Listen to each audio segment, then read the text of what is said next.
What's going on, guys? This is PJ, and I am back with an all-new season of Essential Guy Talk. And I couldn't be more excited because we have decided to step it up a notch. We're here at Wrecked Productions, and I brought along with me the owner of Wrecked Productions and somebody I've known for probably, 15, 18 years. Yeah, in another life. That's right. Entertainment industry. We both DJ'd weddings forever. And he has this amazing facility here right in Shrewsbury, New Jersey. So if you guys are familiar with New Jersey, it's right in central New Jersey. But James, what's going on, buddy? What's up, PJ? Thanks for having me, man. Absolutely. Pleasure to be here on the show. I couldn't be more excited. People have been telling me for the last year and a half, 2 years, dude, you need to bring back EGT. And I have been excited to do so, but I needed to find the right place for it. And I needed to kind of figure out where I wanted to go with the show. Okay. And when you and I sat down about a month ago, we kind of put our heads together and we came up with a kind of a plan of a way to not only start EGT back up, but to kind of make it a little bigger, a little better. We're going to have access to a lot of things that we didn't already have access to. So that leads right into Rec Productions. So tell us just a little bit about this space and how special it is. Oh, man, that's such a loaded question. Well, that's always something for me that's extremely exciting to talk about. I think a lot of people don't know that we're here. So I'd like to share some insight with everybody for sure. So we're in Tinton Falls. We're just outside of Shrewsbury. We are a multi-purpose turnkey production studio. We really feature two areas here. We have both this room that we're in today, the podcast area we use for vocal work and vocal recordings. It's a really cool flex style space, but we offer a turnkey podcast to folks where they can come in, have access to cameras and the audio, have nice, clean, crisp audio, in a format where they essentially can walk through the door, do their show, and walk out and get their materials when they're done. Nice. Yeah. Now, the people that are watching on Facebook, I do want to let you know that this is just like a behind-the-scenes sneak peek. Cool. You are not piped into our switchboard in any equalized way, so you're not going to hear the audio exactly the way we hear it. But starting next week, we're going to have our theme song. We're going to have all the fun stuff that comes with EGT. I just wanted you guys to get a little glimpse of what we're doing and where we're going. So getting back to Rec Productions, you guys, you do everything from music videos. You do cuts from movies. You do kind of audio books so people can come in and record their voice for their book.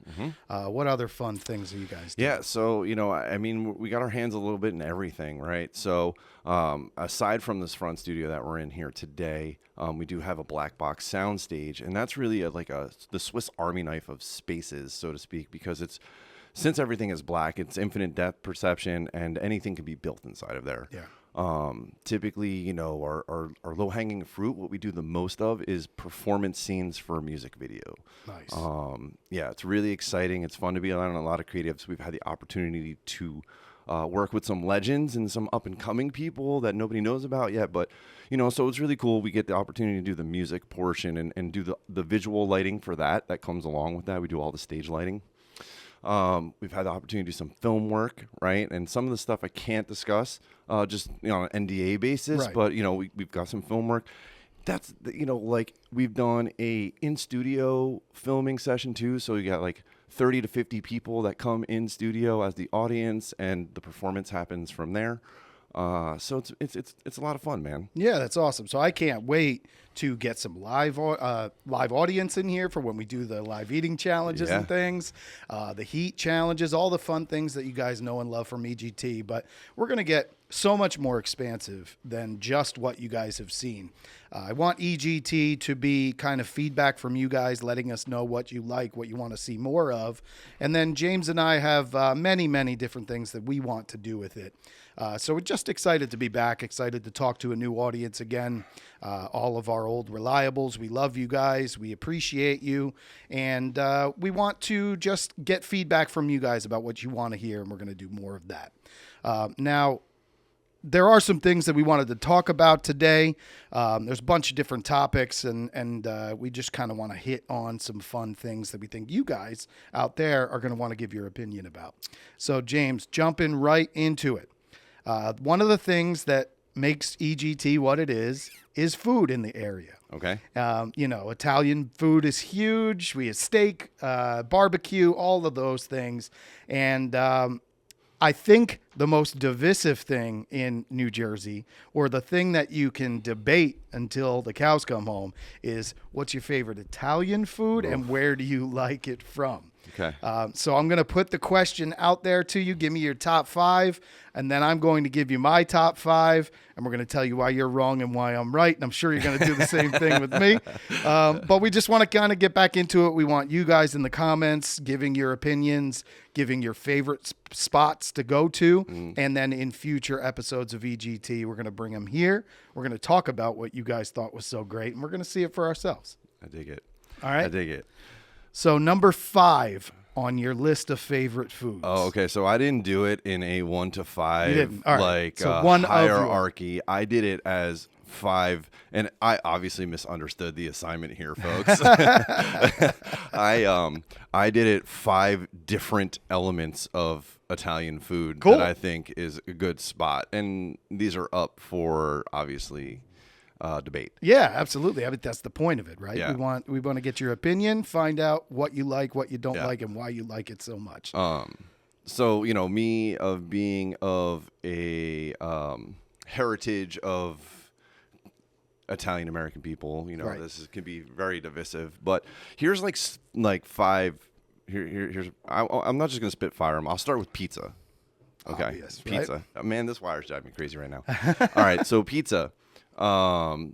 Everybody's got different taste spectrum of what they expect from pizza. Obviously, Portnoy, everyone knows the rules here. Right. Is the go-to guy. But I think that I've got really 2 in this category for me. And the top 2 for me for pizza, first is Di Lorenzo's in Robbinsville. Hell yeah. Di Lorenzo's is definitely one of the best in the state.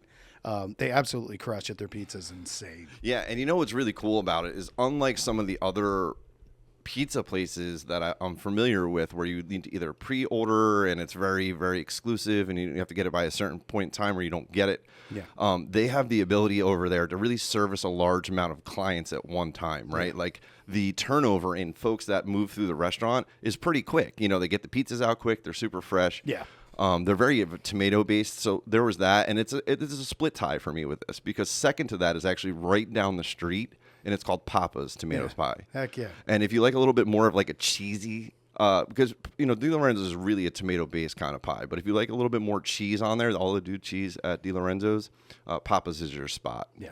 And again, it's got that old school feel. It's really dated inside. You'd be surprised by the amount of business that they do, that there's been like no renovation, whereas like Di Lorenzo's is like super new and clean and crisp, where like Papa's has got that OG feel to it, like mom and pop shop. Which I think kind of ticks it up a notch. Yeah. Right? You just throw it back to the old school. It makes you feel like they've been around forever. And why have they been around forever? Because they're doing something right. Yeah. Their pizza's incredible. And Portnoy said it himself. It's one of the best in the country, not just New Jersey. But New Jersey is home of some of the best pizza around. Hands down. So some of my favorites right here in Point Pleasant, New Jersey, Rosie's. Have you ever had Rosie's before? Yes. That's one of the places where I don't know if it's still this way, but you have to pre-order your pie. Yeah. If you don't call, like I think they open at 10 or something, right? And like if you don't call by like 11, you're not getting a pie. So let me explain to you a little bit about the reasoning behind it. So Rosie's has a small oven capacity. Okay. And the way that they combat that is, number one, their dough takes 24 hours to rise and to get ready. It's a sourdough-based dough. Okay. So they don't want to promise more pizza than they can cook. So they make the exact amount of dough that they know they can go through in a day. And then it's basically first come, first reserve. Yeah, sure. And if you call up at 10, 11, 12 o'clock, you're going to get a pizza. If you call up at 3 o'clock, chances are it's all reserved for the day. They're not doing it to be negative, but they're going to run out of pizza by 7. I understand. It's just the way it is. That's great for them. And they're not the only place that issue exists. My experience with them is a little while in the previous. So I had gotten pie from them, I think, just like post-height 2020 debacle. So they probably had even more of a limited availability at the time. Sure. But I did get a pie, and they were excellent. I agree with that statement. Their pie is amazing. They got the char around the outside. Yeah. It's got a real Italian feel. It feels like it was cooked in an oven in Italy. If see the visuals of what a typical Italian looking pizza looks like. Yeah. It's got little pieces of basil all over it. It's so fresh. They use really good ingredients. So they're one of my favorites in New Jersey. Okay. Another one of my favorites is completely on the other side of the spectrum. So that is a traditional style pizza. But then Brooklyn Square in Jackson, New Jersey, you have to go to the Jackson specific location. They have a few other ones, Tom's River and such, but they're just not the same as. That's where the owner is. The owner's in Jackson. He knows what he's doing. Never emulate. There's always always the key to the pizza place, right? Like you can show, and I can apply this to even like cooking at home. My mom taught me how to make tomato sauce. I make the same exact recipe as her tomato sauce. My tomato sauce comes out different in taste than hers, and I can follow it to the T. To the T, right? So same between pizza places and where it originates. So once you, as a place, lose that pizza maker that really, you're in a tough position, It's man. tough. It's tough to reproduce these amazing one-off locations and pop 2 or 3 up. But the Jackson location's absolutely amazing. If you've ever been to L&B out in Brooklyn, Spumoni Gardens, basically it's called.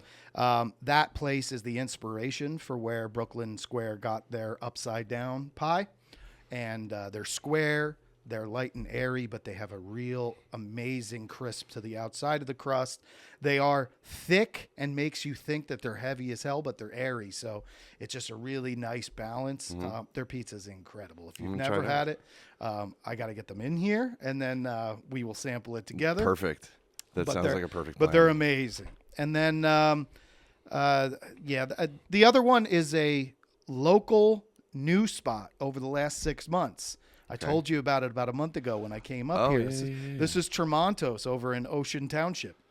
Yeah, so they're right on Sunset Avenue over in the corner where Ocean meets Wanamassa. They do grandma pies like nobody's business. That's the thin square pie. Okay. They do it with hot honey on it and pepperoni, and they absolutely kill it. Their quality is through the roof. These guys really care. They're doing it really, really well. So I want to do a little hat tip to Tremontos. And they definitely want to be a part of the action in the future, too. Yeah, so we'll get them in. Dude, I'd love to be eating pizza anytime. Right? It's not the worst thing in the world. When you say on the border, are you talking like Wickapeco and Sunset? Or okay, exactly. Gotcha. They're close to 35, though. Well, 35 is on the other side of Logan Road. So you're talking about like by 7-Eleven over there, right? That little shopping center where Chicken Holiday used to be. It's even closer to 35. It's right when you make a right onto Sunset. On the left-hand side, there's a Chinese restaurant there, and then there's also a pizza place. Yeah, that's the Sunset Diners over there. Exactly. Yeah, Yep. Gotcha. They're incredible. All right, so that kind of covers pizza. Okay, pizza. All right. So then if we're doing styles. This is kind of on the spot for you. You don't have to name specific restaurants. I just pizza, of course. We got a hat tip to our favorites. I got pasta too. Yeah, what kind of pasta? All right, so any kind of pasta. Any? Yeah. So many of them. Most specifically, carbonara or fettuccine alfredo or just about any kind of pasta. Well, I used to be a big advocate of Pasta Volo and Asbury. Yeah. They were closed for a while. They were on like vacation or I don't know, something. So I don't know what was going on there with that. But they're a good spot for takeout real quick if you want like a box of pasta. It's very New York style and tasty. Also, I have Casa Dante in Jersey City. I don't know if you're familiar. I have not been It's to a Casa family-owned spot.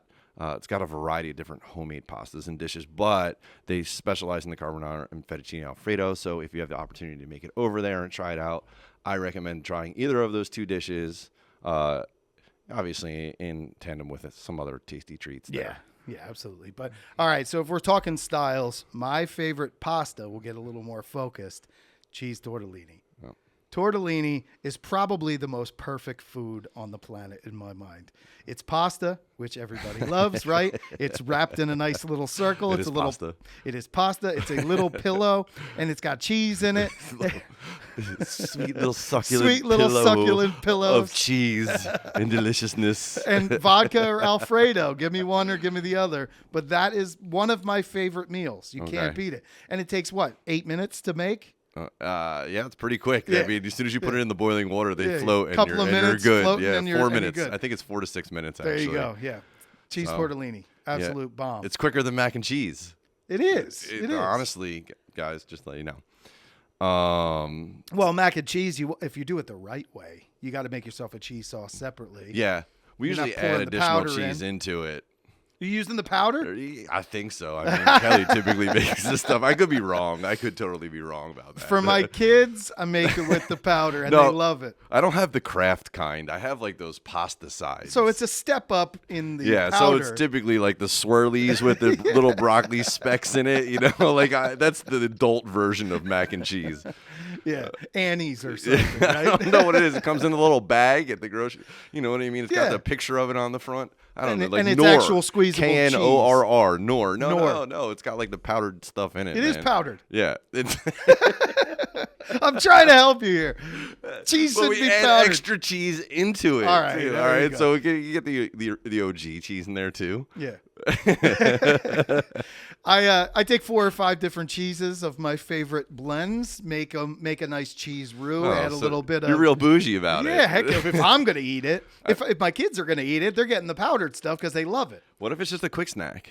If it's a quick snack, then I've already got the cheese ready, and then All I'll right. just pour it on top. But no, no, there's no such thing as a quick snack mac and cheese for me. If there's leftover kids mac, there's my leftovers. All right. I think one of the topics we should cover is like those like sneaky little snacks that you know about that you make at home that we should be Yes. sharing with other people. Like I'll give you one right now on the fly. Yeah. Tortilla. Take a tortilla, cover it in cream cheese, right? A layer of cream cheese. Get some everything bagel seasoning from the grocery store. We do have some in the cupboard. Sprinkle that there on the cream cheese. Then you take it, you roll it up like a cigar, you know, as a roll. So you have little tubes or like taquitos of cream cheese in the. And then you cut it? You cut it, and then you put it in the air fryer at 375 for like 6 minutes. And they come out just nice and crispy. Depend on your air fryer. Bro. Don't quote me on that. Yeah. And you have these little everything bagel bites, man, homemade. All right, there's one for free. I like it. Upcoming show. I like it. Yeah, I like that. And sticking with the tortilla deal, you can make yourself a perfect little quick pizza with the tortilla. Okay. You throw on your cheese first onto the pan, let it melt. Put on some pepperoni slices, Yeah. let it melt. That's the key. Throw your tortilla on top, let it all fuse together, flip it over, and now you've got yourself a beautiful melted cheese pizza. Wow. That when you cut that thing up into little triangles, man, it's a quick, delicious snack, and you don't have to make a crazy pizza. Okay. We're going down the rabbit hole here because I just saw on social media somebody take a tortilla, do that same thing, let's call it cheese in each corner. Like if you cut it into fourths in the top right Yeah, I've corner and seen bottom that. left corner, Yep. then you fold it and put it in the toaster. And then put it in the toaster for whatever, like a minute. You know the little numbers are by minutes, by the way. They're not by degrees of darkness. Yes. I don't know if it's just a Gen X thing or not, but like I always thought like the number was by degree of darkness, right? Because no, I hear like me a out. 6 dark. On the 1980s style toasters, right? On the 1980s style toasters, they had it by color. They had like an orange, and it went to like brown, Yep. right? You know, and like that was And like they had a picture setting. of the bread with just a little shading on it, and then it got darker, and then it was all black. So you know, I never knew that when they made the transition from the infograph that of my era to the numbers, to be real specific for folks now, I didn't realize that it was numbers of darkness at that point. You didn't know No, that? no. But all right, so totally sidetracked that. But they fold it over, it goes inside the toaster, and then boom, they've got this Oops. little delicious snack there. No, I hit the video, and kn- the video automatically came up with volume. So Yeah, continue. I mean, I can bring it down on here. Yeah, no. Well, it's good. We're on a rant. So back to Italian food, but sneak peek of Home Delish Treats edition. Yes, we got to do a whole episode of what are your favorite munchies? How do you make 100%. them? Not a whole episode, but all right, we'll do a segment on them. It has to be live too because I need to hear everybody else's. I want to know everybody else's in the chat. And let's have an air fryer here because there's gonna be a ton of people that are talking air fryer things, well, and let's fucking whip it together. yeah, Let's see if yeah. we can make it happen. Yeah. All right, so getting back to All right, our yep. top Italian foods, we've covered pizza, we've covered Yep. our pasta, Yep. which tortellini is king. That is just it. Okay. Do you have a different pasta I got a that you think seafood. is I got a seafood. If what, you want to do Fra seafood. Diavolo or something? No, so seafood. I think there's two places that ring the market for this. Yeah. Patello in Jersey City. Super fresh, super crispy. I mean, I don't want to go down the seafood rabbit, but they're fantastic. A little bit pricey, but also you try out like a seafood risotto. Have you ever had that before? Absolutely, dude. Risotto is a separate section for me here. Oh, okay. Risotto is my next style of. I mean, it's not really pasta. It's like rice pasta. Yeah. My wife is in love with risotto. It's like the bread pudding of rice. Yes. You know what I'm saying? You know what I'm saying? My wife is a huge risotto fan. So I've fallen in love with truffle risotto, but then truffle mushroom risotto is some of my favorite stuff. It's absolutely amazing. But if you make it with cheese too, then it becomes a cheesy truffled mushroom risotto. Might be one of my favorite dishes of all time. Absolutely amazing. Well, you should try out this place. I don't really know how to pronounce the name of this place because it's spelled really funny. I want to hear you try. I should have thought about this before I put that in there. Like, I really don't know how to say this place at all. So it's almost like it's a French word, and it's a toute hure. Toute cure? Sure. I love people trying to pronounce trattoria, and they say trattoria. Trattoria. They don't know how to say it. That's some good stuff. All right, but I know how to Google, and I know what the word looks like, and I can obviously get to the location that way, and that's how I've always navigated it. So in that respect, I really didn't know how to say the name, but thanks for clarifying that. There you go. All right, so you've been there. I have not. All right. No, but I've heard it. Okay. I have not had a chance. Tell me what are your favorite things about that place? I don't have any favorite things aside from the fact that their food is incredible. Yeah, everything they make has been good. I mean, Cranford's a little bit of a jump from here, but it's a little rural, so it's not bad, and I don't know if you like to get away from the hustle and bustle from here. But out west. Yeah, correct. What is it like? It's like 35 minutes max. Not crazy. I live in Jackson, so for me, it's not that crazy. Jackson is like the central nerve system. They have all these county roads that intersect inside that town, and people would be really surprised at how you can navigate this state from that particular area. Correct. Yeah, that's what I kind of like about Jackson is we have 195 right there. We've got some back roads that could take me down to like Barnegat where my parents live down there. It's a pretty easy drive. And then we can whip on over to either 295 by going left on 195 or down to the shore in 30 minutes. Yeah. So kind of a nice central location. All right. But getting back to food. Yeah. Chicken parm, right? Okay. It's American Italian. Okay. It is kind of where we put our stamp on something Italian and made it our own. But chicken parm, I personally love it with vodka sauce. I love anything with vodka sauce, by the way. But Spanos in Point, one of the best places in the entire state. And there's a group on Facebook that's called Chicken Parm Ratings. Okay. And they've got 10,000, 12,000 people or something. And the amount of people that are talking about Spanos in Point, it feels like it is a marketing arm for Spanos. That's how many people talk about it. And other people get frustrated with how many times people talk about it, and then they go there and they go, oh, I see. Spanos is a small place in Point. Okay. He's owned the place for 25, 30 years, something like that. He comes to your table. He asks you how you're doing. He gives you free appetizers. He treats you like family. And then his chicken parm is crispy and delicious, and the sauce is so good. And chicken parm is a simple dish, but you'd be amazed how many people can screw it up. Oh, it could be all wet and sloppy and disgusting. And, and I can't stand a non-crispy chicken parm, that skeeves me out. That's why I don't ever order it. I haven't ordered it in forever because I'm afraid to get it at places. Go to a place that you typically wouldn't order chicken parm because you think it's a little too elevated for something like that. Spanos, and order the chicken parm, and then all of a sudden you'll have a new respect for that location because what they do is they crisp the chicken and then they put cheese on right away. That preserves the crispness, and then they put the sauce on top. Now we don't get soft. The stuff you're talking about, just the slimy gross. Which I'm going to throw a topic out for debate for everybody, and I know that this episode is going to be airing in two different formats here. You got your thing going there, and then obviously we got something else. Meatballs. I'm very, very snobby about meatballs. Okay, and I know that typically if you go out to a restaurant to get meatballs, anticipate the idea that they are going to be baked. Now, How do you feel? This is a hot topic for me. Yes. Baked or fried? For meatballs. Yeah. I want a good sear on it, and then I want you to simmer it in the sauce for a long time. Okay. You didn't answer my question, though. Baked or fried? Baked or fried for the meatballs? Yeah, correct. How would you cook the meatballs first? I always put them in the skillet first. Okay. Give them a really, really nice sear on it. Yeah.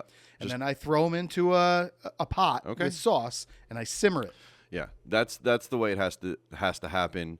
Baked meatballs are terrible. No, they dry out. I will throat punch anybody that disagrees with this. Yeah. No, I'm just kidding. I'm not having, but like 100% fry. Little fry tip too, by the way. And I don't know how much you like garlic. Garlic's obviously You're being really a good for you. little loose with the fry thing. You're not deep frying. You're saute frying. All right, so I would throw it in a pan with I prefer to do olive oil. That could be up for debate for people. Yeah. Just enough to cover about halfway on the meatball, depending on how many meatballs you're making. While you're throwing the oil in there, take garlic. You like garlic? You didn't answer my question. Come on. So take a clove of garlic, okay? If it says 1 clove, I'm doing 4 cloves. Not the pre-peeled kind, the ones that come as the clove, okay? Take the clove and break it up over the actual oil and let the skin fall into the oil. Then take those garlic, leave them in the shell. And the reason why you leave the skin on it, and I had a chef explain this to me one time, is that a lot of the flavor of the garlic actually retains in the skin itself. Yeah, well, the oil stay into Right. the shell. So you fry your meatball, and you don't have to cook it. You should cook it. Like, I like to cook them, and then I make sauce at the same time, and then I obviously do the same thing. Yeah. You add them to the sauce. It changes the flavor of the sauce. You add a little teaspoon of the oil to the sauce as well. But anyway, at the end of that fry, you get a little tasty treat.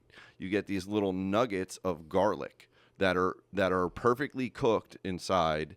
Because you had the skin on them, they didn't get burned. So you just pop the skin off of them. And you have these little garlic nuggets, and you sprinkle a little salt on them. Yeah. And then while you're waiting to eat your food, you just hit some garlic. You got a little garlic shot. Fresh fried garlic. And something that people do not know is that raw garlic is sharp and hard to eat. But Correct. if you roast it or if you saute it, it becomes soft like butter. And it loses the edge of the garlic, and all of a sudden that thing becomes really good for you too. It's like an antioxidant and all that other craziness. That's why Italians are usually in Can't eat good enough condition. garlic. Can't eat enough garlic and drink enough red wine. Yeah. You have those 2 things in your life, you're usually better off. All right, so 2 other styles. So we visited risotto just a little bit, but I love a good risotto.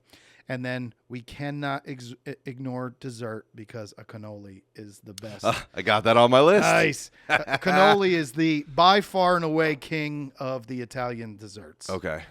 What do you think? I agree. Right? Homemade versus frozen coming from Nasto's, big difference between the two. And the trick is not only in the shell, is first of all the shell. And then they have the special method of doing the filling in the middle too, which is obviously really important. That's why I go to a good Italian restaurant where they take pride in their food, and I know their cannoli comes out, looks all delicious. Do you use a fork, or you just go in like ham it? Yeah, I ham it too. No. I just grab it and go for the shell like a taco. Absolutely, like a sweet taco of deliciousness. Bite that thing like a hot dog. Yeah. All right, so do you have a spot for that? I do. Well, again, it's my fault because I misread how to do this. Do it up. Tell me where. I'm adding my twist to the show. I got Ferrera Bakery and Cafe in North Bergen. Okay. Quite a trip from here, but it has been in business since 1892. Oh, okay. Anybody who's been in business for 140 years, they're doing something right. Yeah, and doing it successfully nonetheless, and still operating in this climate. So, you Googling it right now? No, I'm Googling the place that I love now that you're talking about bakeries. They make coal-fired pizza, but they are a bakery, Del Ponte's, over in Bradley Beach. Okay. You talking about killer Italian pastries. That is the spot right there. I'm going to try it out. 488 Google reviews. They're 4.7. I mean, people are tough to please, too, yeah. especially with their Italian desserts. They're going to complain before they're going to rave, right? Agreed. So, Del Ponte's. Yeah, my mom is the first to tell you something on her mind. She's like, you got to say something. Yep. No, I'm good. When you have 500 plus reviews and they're awesome, you got to think about how hard that is to achieve because people want to complain, right? Online is about complaining. And if you have 450 or 500 people that want to rave about you, that means you're doing something right. Yeah, I understand that 100%. Actually, the whole facet of it. In the entertainment industry, we know exactly. That's all we about pride on, but yeah. you know, so yeah, especially in the food world. I mean, people complain about everything. They complain if somebody farted in line and they had to smell it or something like that, and it's a bad review. And now they blame the location for it, right? So, but yeah, so I'll check that out. It's a lot more local than this place in North Bergen. I pulled them just because this place is like historic. There it is. Boom. I hit play again. I'm gonna have to cut that level on that. I'm gonna have to govern you. That's why I said we're working out the kinks. Luch Carlucci said we're giving great information about local food. Cluck You Billy is here. He's my longtime supporter. Cluck University over in Eatontown. Yeah, staple in the area. Yeah, he supported the show like literally before anybody else, and he gave us chicken to do an eating contest. He gave us tons of giveaways because one thing that EGT is known for is giveaways, man. Well, coming up in the next couple of weeks, that is something that will be coming back. So as you guys are listening, as you're interacting on Facebook, we're going to be on TikTok. We're going to be on all the platforms that you guys kind of frequent. We're going to look for your feedback in the comments. And one of the things we're going to be doing is getting back to our giveaways because everything that we get, we want you guys to try. And the people that support the show, I would much rather have you guys go see Cluck You and go get your 10 o'clock snacking wings, which are like the best things ever. Yeah, so, you know, Cluck You kind of hits home for me too because, so I mentioned this earlier, Stomping Grounds, Ocean Town. I'm from there it is. Cut my volume. I grew up in Ocean, and Cluck You was like, I think they built, you know, when I was in my teens, you know, and they were the only place that was open late. They were serving that Monmouth University crowd. Yeah, they got it. You know what I'm saying? Yeah, absolutely. And it was either that or the spot over there in West End, but. Wow, I thought you turned me off. You gotta. I'm trying to answer people and say, hey, Bill, and stuff like that, but I guess I can't do it. Well, no, you can. So what I did is, we'll still be able to hear it, but they won't. All right, good. Okay. That sounds good to me. I can make it so that we don't hear it either, but no, that's good. I mean, like I said, this week one is about working out the kinks, figuring out what works, what doesn't. I just grabbed my laptop so you guys could see that we are doing a live show, and in the future, he's going to be blasting it out, and he's going to have a guy that's going to be controlling, throwing up graphics and doing all that fun stuff. So yeah, we're gonna go live switching. Yeah, doing all that great stuff. But again, this is just to kind of work out the kinks and make sure we're on the same page. All right, so we've done our Italian foods.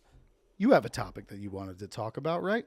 So why don't you tell me your thoughts on? I got lots of different things in my little notes over here. Yeah, by the way. Let's go with the life hacks. Okay. I've got some fun ones. Okay, here's what I got. Life hacks that you can't live without, or you wish you knew sooner. And I know a lot of people are kind of where the heck is that? So he reached out to me and said one thing he wanted to talk about was life hacks. Yeah, and that got my brain going. I was like, man, there are a couple of things that I learned just watching TikTok videos. TikTok is one of the best social media platforms for learning things you never knew that you're like, holy crap, I can use this in my everyday life, and it absolutely does work. TikTok is just a dopamine monster, man, because you can just get caught in a portal for depends on what your feed's throwing at you. It's you know, what I use as my natural melatonin to go to sleep. I just sit there and I flip for a little while, and then all of a sudden I'm like, I'm tired. You don't even have to watch TV anymore. Yeah. You know what I mean? Because you can, if you don't like it, you just move on to the next thing. And there's some great stuff out there. It's like TV. You're watching a bunch of entertainment on there. But 5 life hacks you wish you knew sooner. This is a good one. I don't know if anybody out there knows this. Hiccups. You ever get the hiccups? It's super annoying. They used to say like, oh, hold your breath and turn upside down and do a cartwheel and whatever, and have somebody scared out of you, which none of that works, But what they do say is if you have the hiccups, eat a spoonful of peanut butter. We do it. We do it. You know that. We have given my 4-year-old daughter peanut butter when she has hiccups. Yeah. The whole science behind it is just to calm your diaphragm. Yep. The spasm that you're so having. The slower you allow your diaphragm to process information, the quicker you're going to lose your hiccups. Yep. On that same line, if you don't have peanut butter or if you're not a fan of peanut butter, all you have to do is take the deepest breath you could possibly take, hold it, and start letting air out like a little spurt until you have no air left in your lungs. And it works. And it absolutely works. All right. I mean, it's just science, right? Yeah. And we love science. It's just science. If you don't love science, something's wrong with you. So here's my first. Mm-hmm. Do you hate slicing onions because your eyes get freaking... So it doesn't really bother me that much. Okay. And I've understood that it's because if you breathe out of your mouth more than your nose, Yeah. you're less susceptible. But it hits your eyes, Yeah, though. yeah, it can get to me. All right. What's your workaround? So it happens so fast that it won't bother you because of it. You stab the onion with a fork, so that's your holder, and you use a potato peeler, and you slide it back and forth, and you will create thin slices of your onion, and you'll have that thing cut in 30 seconds, and you'll never have to worry about the gases. I never thought of that. I mean, everybody's using the knife and thinking, they got to be a chef and Yeah. chop it.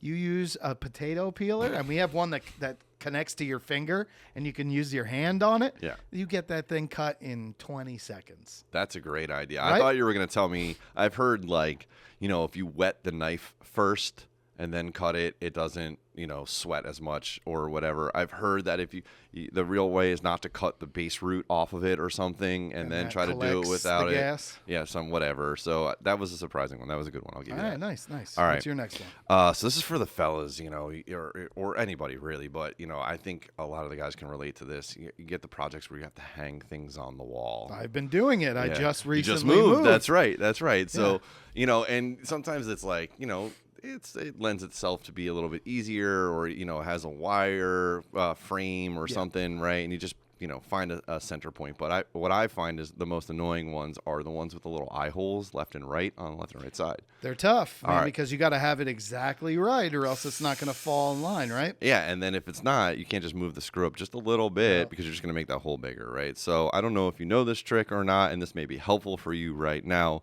But if you take a piece of masking tape, you take your picture and you go the actual width with the masking tape across the back of the picture. Yep. And then you actually, with a pencil, trace the eye holes that are in the back of the frame in their position. Sure. Then you take that piece of masking tape off. You grab yourself a level or get something that'll be really helpful is a laser level line thing. They're pretty cheap. You put the tape on the wall with a level. And then you have a little template from masking tape for the eye holes, and you can just drill. And you little can drill holes. right through the template, and that's rip Boom. the rest of the That's tape it. off. I mean, some of these things are no-brainers when you actually hear them, and you're like, man, it would make it so much easier. But you overthink things when you're hanging things. Of course, you it's always the put your dumbest finger ideas. in the first hole, and you put it in the second one, and you're like, okay, now you measure and see if that's balanced. This is 1/8 inch over here before the hole. It just gets out of control. So that's just an easy way to do it. If you already knew it, great. I'm glad that you did because your life's been a lot easier. Yeah. But if you didn't, you're welcome. All you right, got another one? here's my next one. So an instant fire starter for like a coal fire. If you don't have, how Duraflame or whoever makes those little fire starters that you can light and they'll light your coal fire. If you don't have one, collect some dryer lint and a toilet paper tube. Oh, dude, I got the same. Stuff the toilet paper tube with the dryer lint, and now you've got yourself an instant fire starter. Yep. It'll light your coal fires. It'll get your smoker going. Take it on a camping trip. That's it, man. It'll guaranteed to light your fire in like 5 seconds. I have a wood-burning fireplace in my house, so that's super helpful. So, instead of the OG way was to keep the newspapers that used to come as advertisement in the mail, and then crumple them Nobody into little balls uses a and shove newspaper them anymore. Yeah, well they don't. Gen X doesn't even know what a newspaper is, right? So that's a good one. That was one of mine too. So I only have 4 instead of 5. Nice. Um, Give me another. So you have a kid, so you get toys all the time, and they come in this like. Oh my God, we got 2,000 toys right now. Anybody want some free toys? We got a bunch.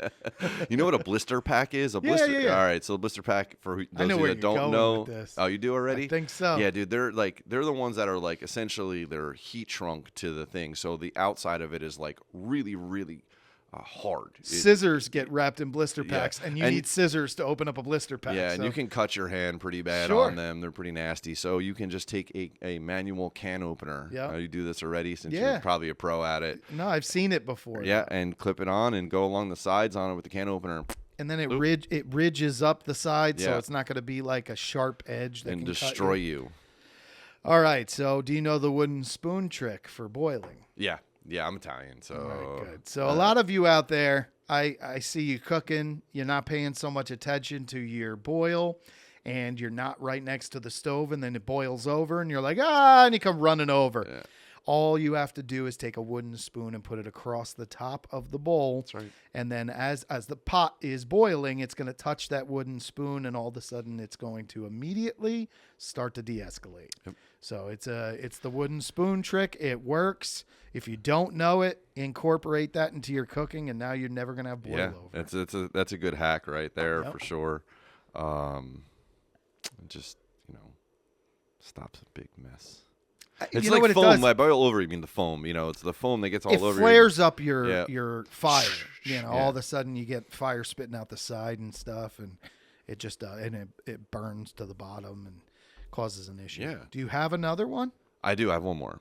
All right, this is a pretty simple one. I know that a lot of times, folks pull stickers off things, and there's all different right ways to take a sticker off for sure. So, obviously you want to heat it up first. That's the best possible method. But if that's not really feasible, and you get one of those annoying stickers that kind of papers off or whatever, and you think you got to go to the store and buy goof off, you don't. Because probably in your bathroom you have a little jar of baby oil. Sure. So grab some baby oil, put it on a cotton ball, and actually baby oil removes adhesive from things.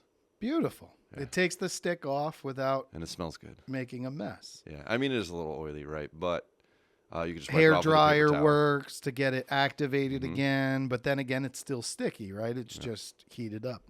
So oil. Good idea. Baby oil, yep. Baby oil. That's my last one. Then it smells good.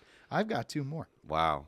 All right. So, do you like an iced coffee in the morning?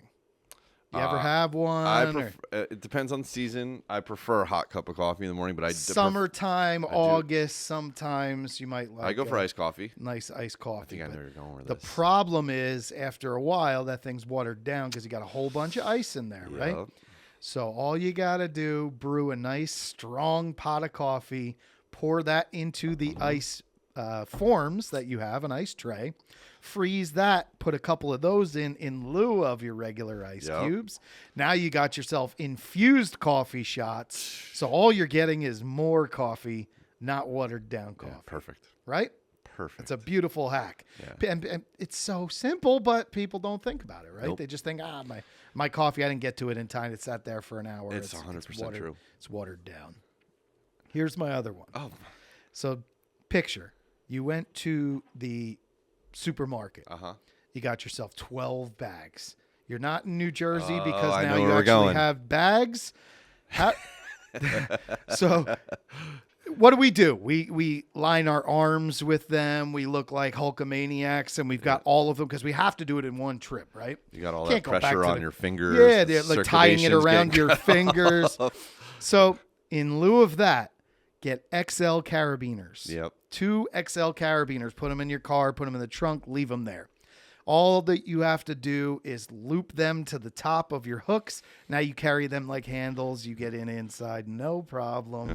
And now you're not cutting the circulation. You get the nice ones too. They have like a little foam pad on the flat side of the carabiner. Exactly. It's like a handle. Perfect handle. Yep. That's it. It's a good trick right there too. Boom. Hacks that you wish you knew sooner. Yeah. So if you knew them, you're awesome. I bet you didn't know all 5. If you knew them, thanks for not sharing them with us. Right, because it took me doing some research to realize, holy crap, I'm such an idiot. Me as well. That's taken a long time, but now I think I know what I need to do. So hope they help. All right, moving right along. One thing that I'm excited about are some of the new series that are coming out. Okay. I've been excited about TV in the last year, but there hasn't been as much of it because of that screenwriters strike. So there's been some good TV, but typically with all the streaming networks, you got Netflix, Paramount Plus, you got Apple TV, you got all these different streaming services, Hulu. There's something cool coming out like every week, right? So the thing that I used to have a problem with was starting something, finding something else I really love, starting to watch that, forgetting the first thing that I watched.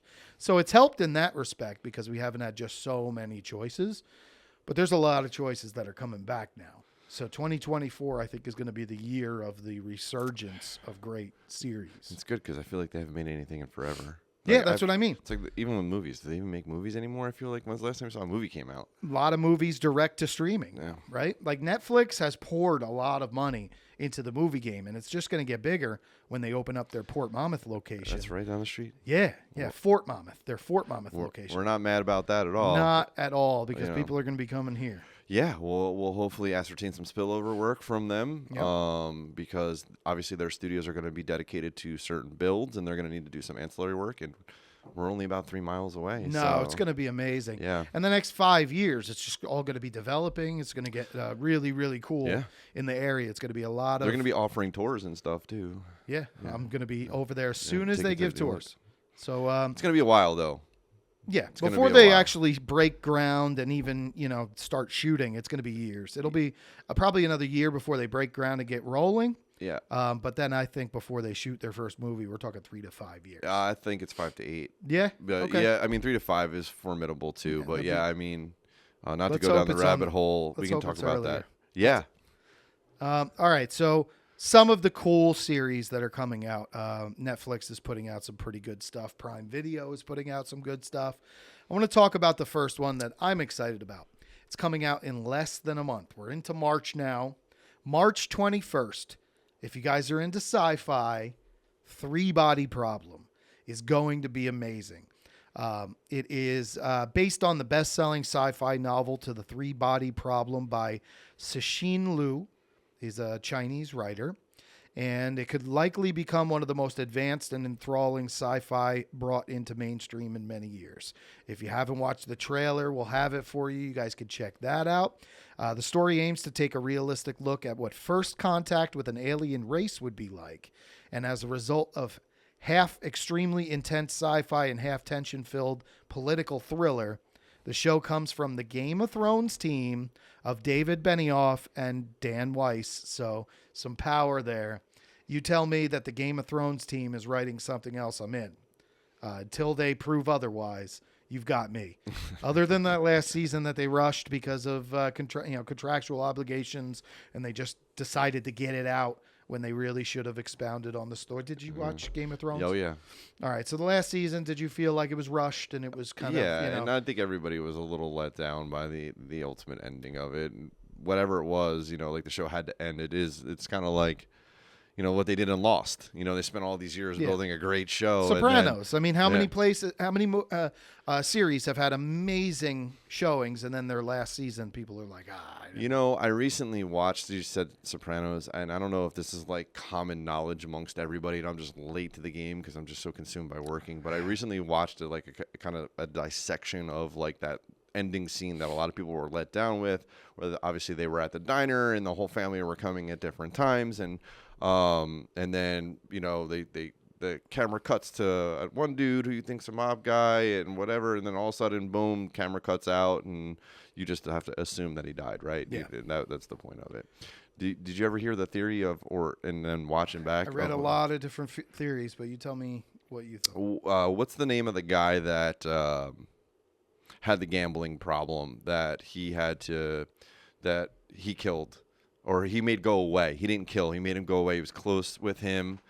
There was the guy that played Terminator 2. The guy that played the Terminator in Terminator 2. Holy crap! It's been so long. I'm not is the character. I can't think of who his name is. I do have the access to a computer right here. You tell me. All right, so Terminator to Sopranos. I typed way longer of a Robert Patrick. Okay, so Robert Patrick, his character in Sopranos. Do you remember that? They made him go away. He had like a bad betting problem. Yeah, that was in the middle of the series. And instead of Tony killing, right. So here's the thing. What you don't see is they concentrate on the guy that looks like the mob guy or whatever that walks into the diner at one point. But David, he goes by David Scatino. David Davey Scatino. Yeah. Okay. He was only in 3 the episodes. background when they cut to the bar, where the restaurant, diners have the sitting bar, and they were sitting at the table. It's kind of like over the Tony's shoulder shot, like facing on. In the booth, in the first booth, is that character with a baseball cap on and a flannel shirt. Yeah. And there's a little nugget because I'm going to have to go back and watch So the theory is that he's who really shot Tony at the end of the Sopranos. And, wow. and if you're on chat still alive, maybe you can back me up on that. Well, I mean, he owed gambling debts to Richie Aprile and Tony Soprano. Right. So maybe he evened up with Richie, and before Richie died, he was like... no, remember he was supposed to go off to like Montana or something, like to do a ranch or something like yes, that. And then so... that's a cool idea. Go check that out. All right. All right. That's something to make me go back and watch The Sopranos again. I got sidetracked on you. So Three Body Problem is by the Game of Thrones team, along with the season 2 of Terror showrunner Alexander Wu. I love sci-fi. I love anything that's kind of a mental thriller. So I'm really excited about Three Body Problem. It's on Netflix. Netflix has been hitting them out of the park. There hasn't been anything that's popped onto Netflix that I've been like, this is garbage. They got a lot. Well, they do have some garbage out there. I'm not going to 100% agree with you on Recently, that. But I haven't seen much. They've got a formidable budget for their films now. Yeah. They are a major, if not the major player in the game. And, we can debate about that if you want, but... Comedy, too. They have the money to throw to the comedians, so they have a ton of really good comedy. Yep, exclusive stand-up comedy acts, with high-level production on top of that. So yeah, I think they're doing the right thing. I mean, obviously, you're not going to be 100 for 100. You're going to have some... And there are some sleeper series that are, because they're on an international basis, that obviously aren't, in American language. I was alluding to one earlier. I love that. Something like Dark. If you're into sci-fi stuff, there's this series. I think it's like, it's some European / whatever style. I'm gonna go check it out because I like things that are produced in other countries, and we read the subtitles for them. But I'm into like Korean game shows and stuff like that. Yeah, after Squid Games, that became. Yeah, but there's they have another one on too. There's an intelligence one that's called The Devil's Plan. Oh. It is brilliant. It's all about a bunch of contestants that are really, really smart, and they're in all different fields. Okay. But these games are not just detecting the answer for something. It's working out math problems and figuring out why and cause and effect and figuring. There was one. All right, if I can go down the rabbit hole a little bit. It's a really cool idea and a concept where nobody knows each other's roles. Okay. Everybody is assigned a different role. Some people are assigned civilians. Some people are assigned terrorists. Other ones are infected with the virus, and other people have the cure, and they all don't know who has what. And it's like a social game of trying to figure out who it is without saying who it is. Then you can heal who it is without the terrorists knowing before they kill. It's freaking brilliant. But again, intelligence tests. The Korean game show really has it. It's cool. It's called Devil's Plan. It's on Netflix. I'll check it out. So I kind of built my list around the idea of watching the trailers, but and obviously, we went through this before. Also on Netflix, Ripley, right? Yes. Which is an upcoming psychological thriller based on the 1955 crime novel, The Talented Mr. Ripley, right? So this time it's got Andrew Scott as Tom Ripley and John Flynn as Dickie Greenleaf, and Dakota Fanning is in it as well as Marge Sherwood. It's going to be an 8-episode limited series. So you know how Netflix does this every once in a while with specific shows where they only just drop a season and it concludes right at the end, and it's a great show, and it's like, why?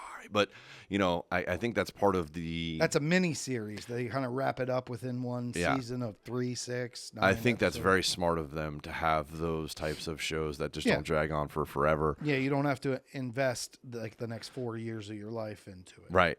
So they scooped this show up from Showtime. It was originally supposed to go out on Showtime. They do that a lot. Yeah.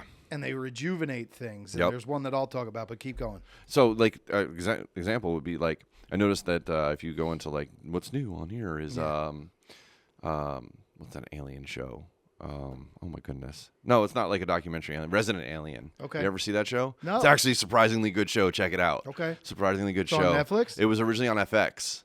And, yeah, Netflix just picked it up. So I'm curious as to, I guess if Netflix picked it up, I don't know if they're just syndicating it or if they're going to take over the content. Is that how that works with them? Once So they pick here's up a what show? they do. They pick it up, they play it, they see how it fares with people. Yeah. If it starts setting records for the amount of people that are watching it and then amount of people that watch it all the way through, then they can develop the next season of it. Okay. I mean, it's kind of like a brilliant way to like crowdsource to figure out if a product is still worthy.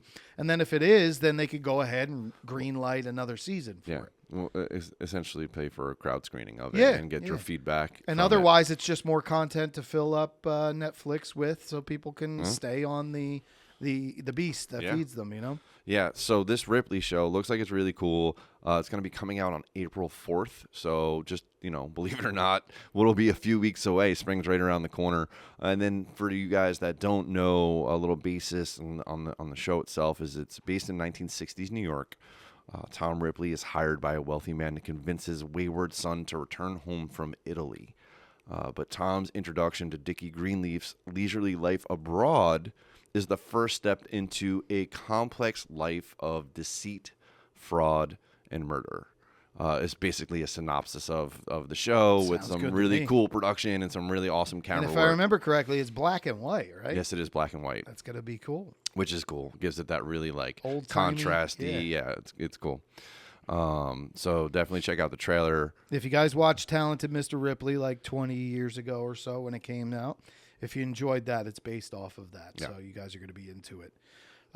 Another one that I'm really excited about, my wifey's the gamer in the family.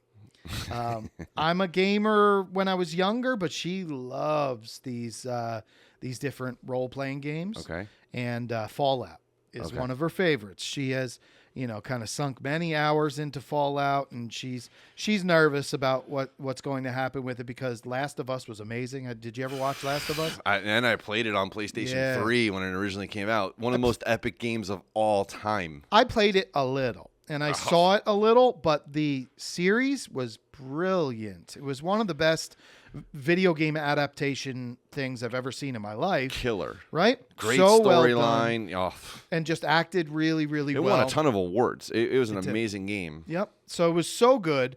But they've got another one coming out. And I think people are going to go bonkers over it. It's Prime Video, April 12th, Fallout. Fallout is basically like, you're in Fallout bunkers and there aren't many people that are alive anymore. And now it's years after civilization has gone to shit. And now you're trying to make your way through this world with no real way to live unless you stay in these Fallout shelters. So coming off 2023's massive hit, Last of Us, and modest hit Twisted Metal. Twisted Metal came out with a series 2 that seemed to do okay, but it wasn't as great. I watched like the first 2 episodes of it, and then no, it's not that I don't like it. It's just I did the proverbial like I have like 40 shows on my watch list that I jump around on all the time, and I'm like, bro, like I did that with the Blacklist. I've done it with so many shows. Yeah. So Prime Video's Fallout is looking to be the next massive adaptation to prove that video games can be mined for their live action material. Based on the games of the same name, Fallout comes from the Westworld team of Jonathan Nolan and Lisa Joy, and they will find stars Ella Purnell, who's from Yellow Jackets. Did you ever watch Yellow Jackets?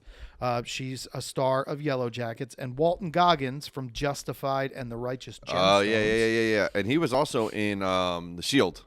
Yes, he was. And Navigating a Nuclear Wasteland version of Los Angeles.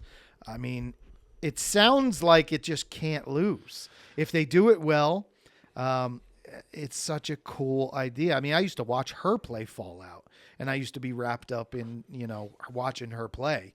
Yeah. So if it's anything like this, I think I'm going to love the series. I think the series is going to crush.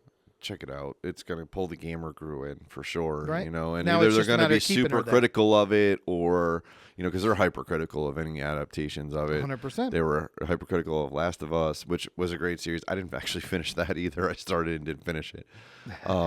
Does she have, you said that she loves The Witcher, by the way. She does. All right. So does she have a Switch? Yeah. If she hasn't played already, I highly recommend The Witcher 3 on Switch. Great RPG game. Yeah. She'll get lots of hours of gameplay out of it. And it's one of those really smart games that your interactions as you go through the story affect. There's like 12 or 13 different alternate endings to the game and how that. That's cool. But great game. So, Witcher's cool, man. I've gotten into the series of Witcher, and I didn't play all that much of the video game either. I just watched her play it. But the series are fantastic. Yeah. I loved them. And, who's the guy who's the Witcher? Oh, Henry Cavill. Yeah, Cavill, right? Cavill. I thought it was Cavill, but whatever. All the ladies love him. Superman, right? Yeah. He was Superman for a while. Yeah. He's fantastic. He really plays. It's Geralt. Yeah. And he. Yeah. And I think they had him do the voice for the voiceover for the game too. Yep. You've seen the game. Mm-hmm. Familiar? You got to get it with the expansion pack though, so you get like the Heart of Blood, or what is it? Blood of something. Heart of. There's 2 expansion packs with it. It's pretty. Pick it up. It's worth it. That's what I'm trying to say. Go get it. All right. So back to the idea of let me bring my game down a little bit here. Next series I've got here. Do you have one more? Yeah, I've got 2 more actually. All right. Cool. You and I talked about this prior. Let me bring this down just a tad. The Penguin. Yes. So I'm a big Batman fan. Is that also Netflix? It is Netflix. Oh, cool. That is accurate. 100% Netflix. Batman is great. Batman Arkham Knights is one of the greatest video games as well. The original Batman cartoon is incredible. I watched Adam West as a kid with Batman. But anyway, the Penguin, right? Played by, Colin Farrell. I think probably one of the most epic Penguins, right? It's a spin-off series. It's going to air a little bit later this year. It's going to really focus on Colin Farrell's brutal antagonist. So essentially it's set in Gotham's underbelly. The show will track Penguin's plan to track over in the mob-powered vacuum after the death of Carmine Falcone. Okay. Nice. This one's going to be just coming out before the second Batman movie that's going to be coming out now, Batman 2, in 2025. And Robert Pattinson is coming back for that, I believe, that one. On a separate note. I haven't seen the one with him currently. I don't know if you have. Wifey was talking to me for a second. Okay. All right, we're good now. All right, ask the question again. Okay. It wasn't her question? No. Oh. No. Private matters. No, I said, are you a fan? So I said, apparently, Robert Pattinson, the guy from... Yeah, of course. Twilight. Yes, of course. Batman 2, 2025. Yeah. He's going to be in that second. Yeah, I heard a lot about him doing it. And at first, I had a negative feeling about it just because I wasn't a Twilight fan, and I thought that it might be, I don't know, out of his depth, maybe. Right. But early feedback from some of the shooting was that he was doing a really good job. He worked out really hard. So you haven't seen it? I have not. Okay. No. So as soon as I do, I will give you my feeling on it. I watched the first 10 minutes of it. I tried to watch it with Kelly, but she doesn't like dark stuff, And I can tell you that it seems a lot darker than most of the other ones, yeah. which to me is cool. Yeah. I like a dark twist on things. And as an aside, The Crow is coming out with a new one. Really? Yeah, Bill Skarsgård is The Crow. And if any of you out there do not know what The Crow is, you need to go and rent that movie or go watch it. For real? Look, the Gen X has not watched 1990s movies like we have. That was our childhood. But Brandon Lee was a genius. Gen X is that time frame. You mean millennials? Millennials, I guess. No, Gen X. Gen X is. I'm at the tail end of Gen X. Gen X ends at 1980. I'm a millennial, and which then is millennial 81. starts. Yeah, and then there's Gen Z. Gen Z. It's a letter. And then is it Gen Alpha or Alpha? I don't. I have no idea. But Gen Z. Gen Z is kind of 2000s kids and stuff, right? They're the ones that just they haven't delved into the 1990s movies like we have. And yeah, The Crow is one of the best movies I think was ever made. Brandon Lee unfortunately died in the making of it. He was shot with a real bullet when it was supposed to be a blank. It was Bruce Lee's son, which if you don't know Bruce Lee, then you need to watch more movies. But it was a movie that tugged at your heartstrings anyway. But when you know what happened to Brandon Lee in the making of that movie, it just impacts you even more. But that's why, under no circumstance did I really want them to remake this movie. It's incredible on its own. Doesn't really need the remake. But Bill Skarsgård is the new Crow. I'm going to give it a chance. I'm going to try and like it. But it's going to be big shoes to fill because he was amazing. I am a big advocate of this theory. There are some movies that should never be touched. It's like trying to redo a Whitney Houston song, right? Like you just got to leave that song as it is. I find more now than ever before that, and I don't know if this is like a marketing ploy to get people our age to bring our kids back to the movies or whatever. Yeah. But they really do target. Remaking movies from the 80s and 90s that are legendary movies, and sometimes they just can't be duplicated. No. I did just see that they are coming out with a new, and it is a soft topic, a new Ghostbusters movie. Now, the last Ghostbusters that they was no, the one with not all with the women. girls? No, after that. The new Ghostbusters that they released, it was basically like looking ahead in time with him and his kids. It was awesome. It was absolutely awesome. Yes. Well, I think I saw that. I have terrible memory sometimes. This is, again, back to Origins. Bill Murray's in it, right? Chris Hemsworth was in this one. This was 2016, and it was killer. I think I did see that one. Yeah, it actually 74 on Rotten Tomatoes, which is a good score for a reboot like that. This has got the kid from Stranger Things in it, the kid that played Will. Okay. And a couple other cast members. I think it's, again, one of their kids or whatever. It looks like it's pretty good, though. On the series note, my last series that I have, and I don't know if you have Apple TV or Apple TV Plus. We have all of them. It is such a money suck. There is, which, by the way, you ever check out Severance? Yeah, absolutely. Hopefully they'll come out with another season of that sometime soon.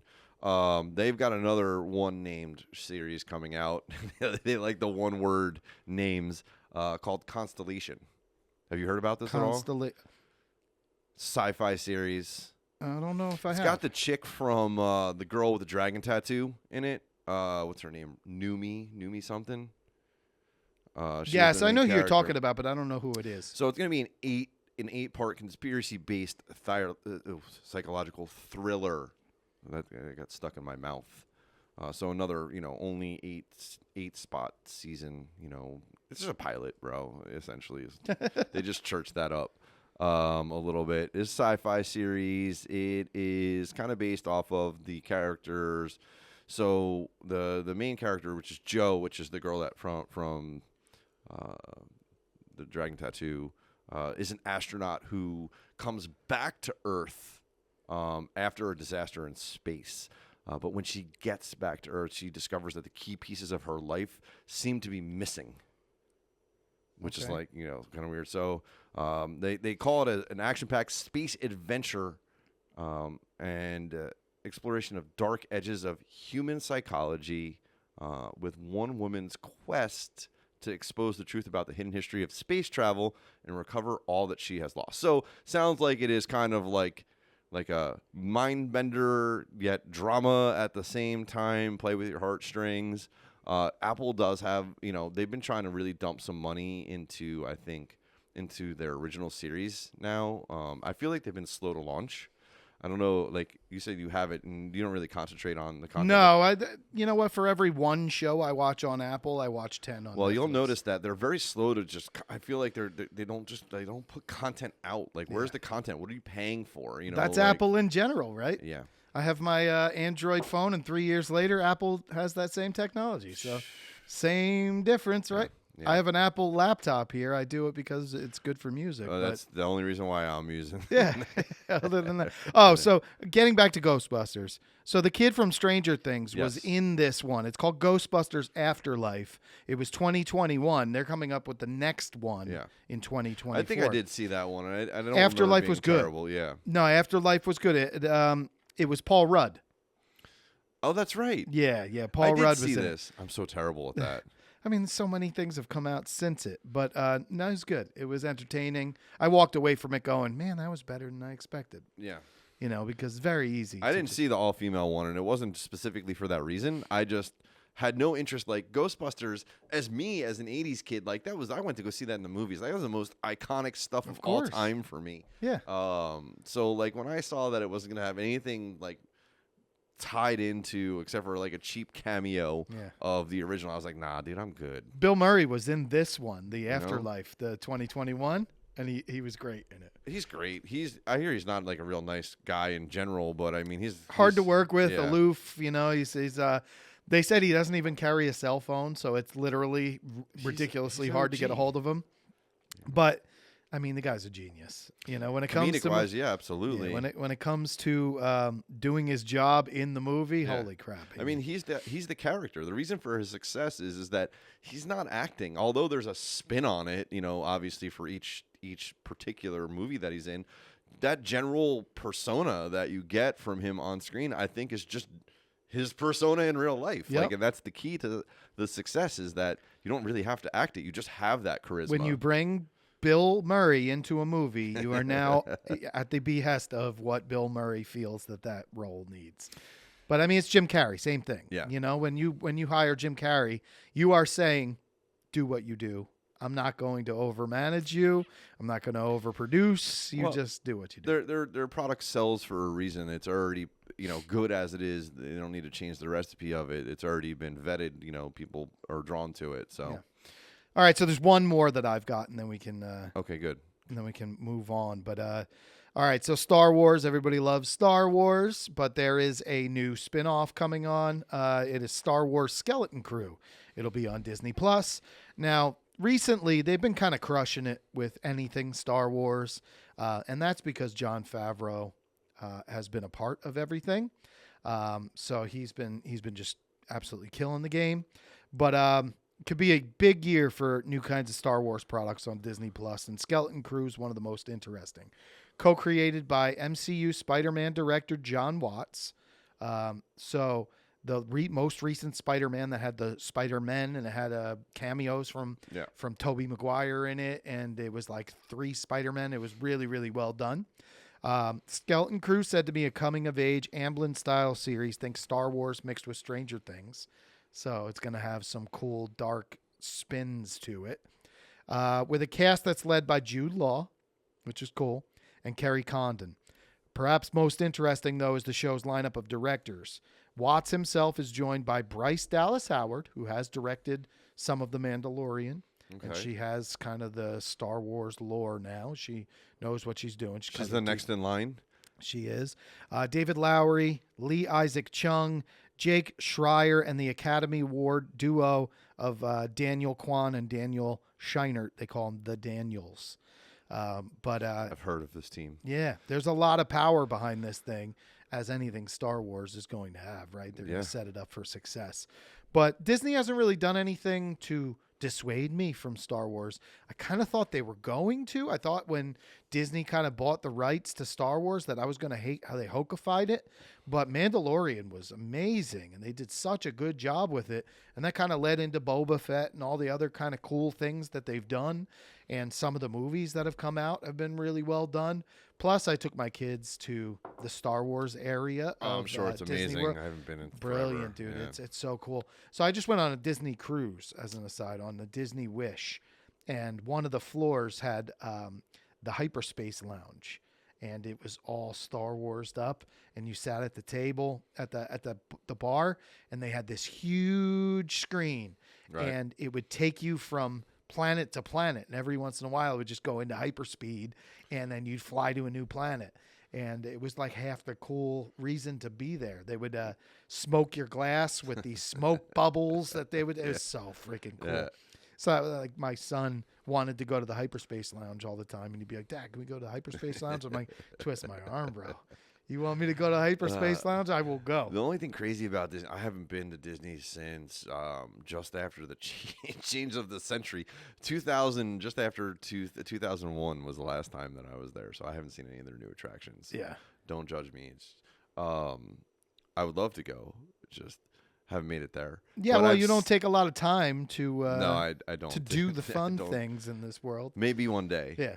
Hopefully is what I'm wishing for. In the meantime, I've seen other people content about it, and I know just from my previous experience as a kid, I've been there multiple times as a kid and once as an adult. Disney does everything 110% when it comes to like aesthetics 100%, and everything.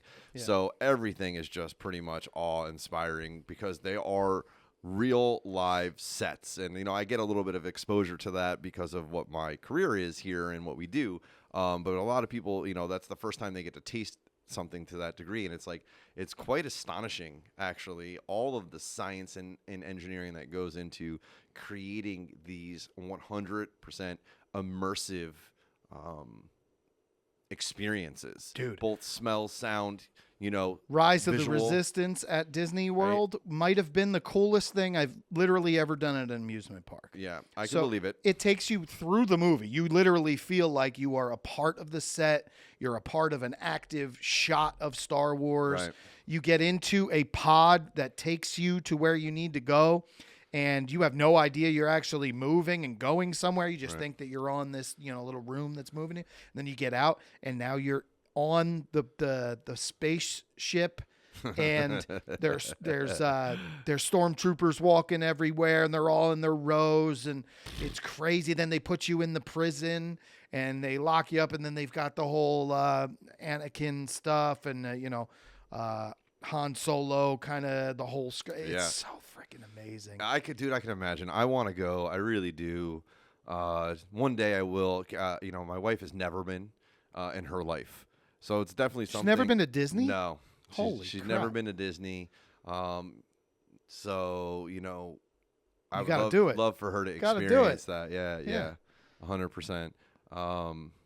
You got to treat her like she's a Disney little princess then. Well, You haven't anybody who done it? wants to, you know, send us on a sponsor trip, we'll be glad to participate Yep. in said trip. Yeah, that's right. You can sponsor Adopt Us. Go fund me. Yeah. We're starting it right here. That's it. You heard it first. All right, man. So what other topics do we want to talk about All right. before we wrap this up? We wanted to kind of hash out what we were going to do for our first episode. I think you've got one more really good topic that we need to speak about. Yeah. I'm just trying to decide where I want to put my microphone before I do this. If I want to like sit up for it or I want to sit down or what. All right. So I thought that let me scroll back into my notes here. I found some funny ones. I mean, we're not really that deep right now. We're pretty good where we're at, by the way. Yep.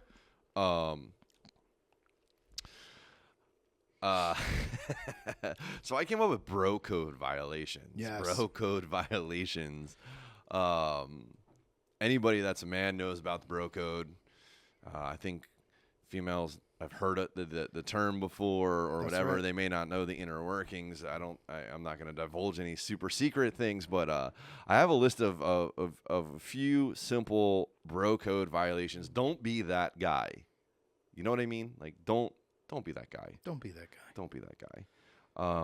I know you grabbed a couple too, so I'd like to share some bro code violations with you guys. For the bros. And if you know, you know, and if you don't, now you do. Let's go. All right, the first one I've got here, and it's probably more for the younger gentleman that maybe has a roommate now, just living their best life, right? Not a care in the world, is the food theft violation, right? And I don't mean, like just, stealing somebody's pack of fruit snacks or something like that. No big deal.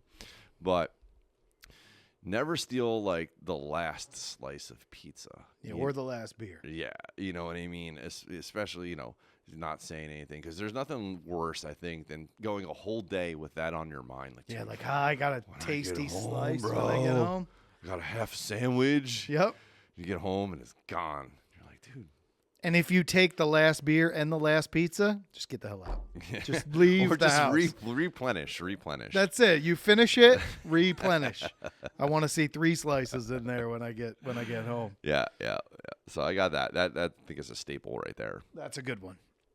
What you got? You want to go back and forth with Yeah, these? You want me to yeah. just bang a couple of them out? All right. So one thing that you do not ever do, make fun of your buddy when they are trying to impress somebody.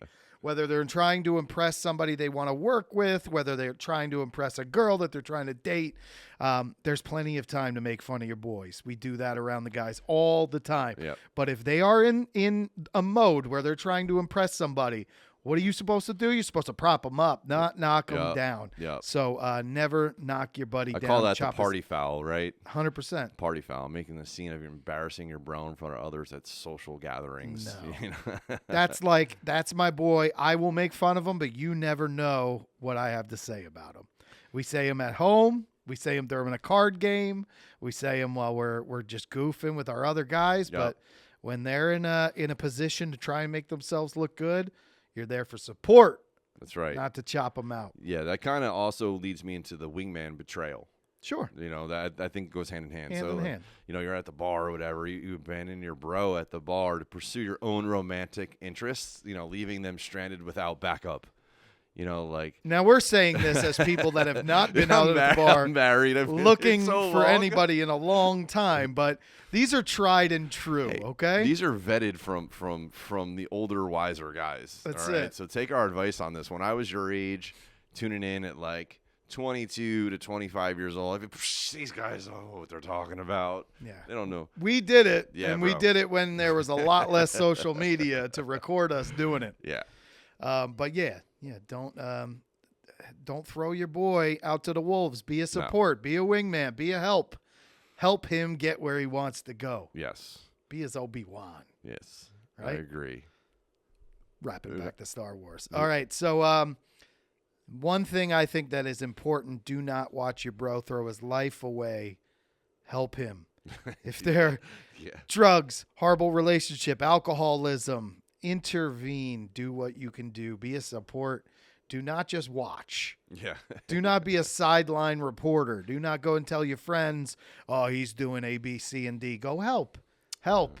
Be a support. That's what being a bro is. And if you're not going to do it, you're not really my boy. Agreed. I want you looking out for me. I don't want you just watching me. I feel the same applies to secrets, too. Yeah. I call it the secret slip-up, right? And that's like basically revealing your bro's private, I mean, embarrassing secrets or personal information to others without, any kind of consent or something like that. That's keep private. Yeah, Do man. not just be advertising. Loose that. lips sink ships. That's it. And if you haven't heard that before, that's an old saying. And that basically means that anything that you say can end up coming back to blow up your whole life. Listen, here's not a violation, but I think a tip as a man or whatever, and take that however. I don't know. Political times are crazy, but if you want to, you have your bros. But if and I'm not saying to do bad things or to lie to people or anything like that. But if you have something that you want to keep secret, for whatever your reason is, maybe it's a past something for you, your best thing to do is to not ever say anything to anybody. Yeah, just keep it. Keep it to yourself, because the more people you divulge, the more people you divulge it to, the more you're challenging that bro code with everybody you say it to. And the fact of the matter is, if you say it to the wrong person, all of a sudden, you could be friends with people. You can grow apart from people on a gracious and formidable basis or not, and then that stuff carries on to other people. And, I'm not here to teach life lessons. Don't feed them with ammo for things that they could use against Just you. Be smart, man. They say, the best thing you can do is talk with your ears sometimes too. You know what I mean? Stop and listen. Yeah. Right. When I as an aside, I've heard a really good statement that I read today, and it was like, when times are good, shut your mouth. Stop talking about how times are so good, because they're going to end up circling back and things are not going to be so great. And if you were the guy thumping your chest about how great things were, people are rooting against you. They might not say it to you, but they're rooting against you. They're hoping that you taste some of the sour times. I think that, and I don't want to sound like a crabby old man, but I think that a lot of times, a lot of people are rooting against you. Yeah. The majority. I think that most people are very lucky at best to have a small circle of anybody that really cares about your success. Couple of people that root for you, and if you're doing better than them, they love it because they just love that you're doing well. I think that's few and far between, man. I'm going to be really real with you, and it could be some of the closest people to you, and I'm not talking about family or whatever, people that you are associated as your friends, like your friends, you've done things for each other, but I think at the end of the day, you'd be surprised at who's not trying to perpetuate your success, and that's an interesting conversation for the show in the future as well. Absolutely, because people that you think are there in your support might be, as long as they're doing cool. Yeah. If they're not, now all of a sudden they don't care so much about how great you're doing. Yeah, you see a lot of motivational speakers out there saying stuff like that and whatever. If you don't have people like this around you and they're not rooting for you, get rid of them. Get out. And they're definitely right. I think weeding that out is a whole different scenario too. It's hard. It's hard to disconnect from people you have lots of experiences with and shared interests and people that you've invested a lot of time and effort into. Yeah.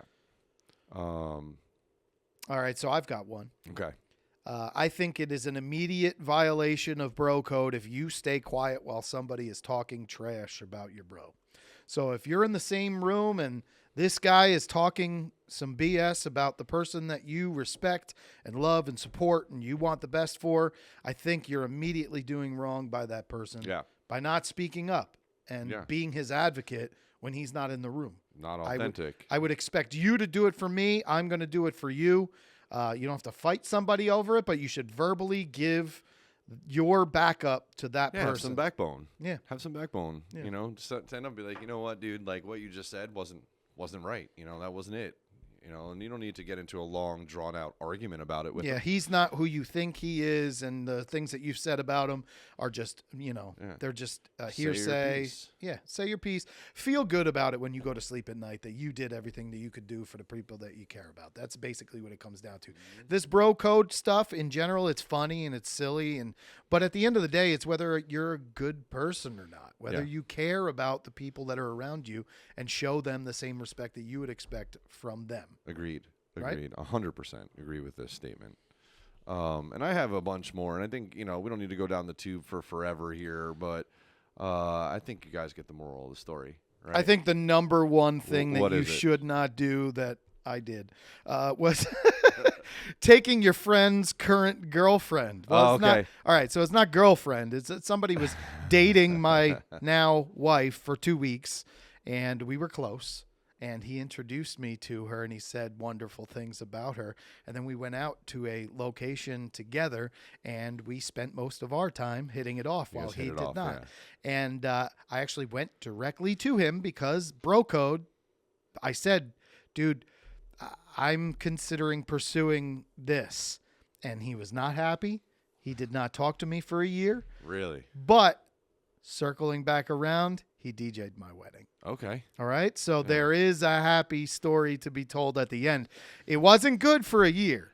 Listen, I mean, either you're fit or you're not. You know what I mean? Sometimes you just know that something is unique and something's special and something's worth going after. It wasn't this little short-term thing where you're trying to, steal somebody out from under. She wasn't interested in him in a relationship setting. Right. We hit it off. I think he deserved at least a talk from me. I can't force him to accept that, but a year later he accepted it.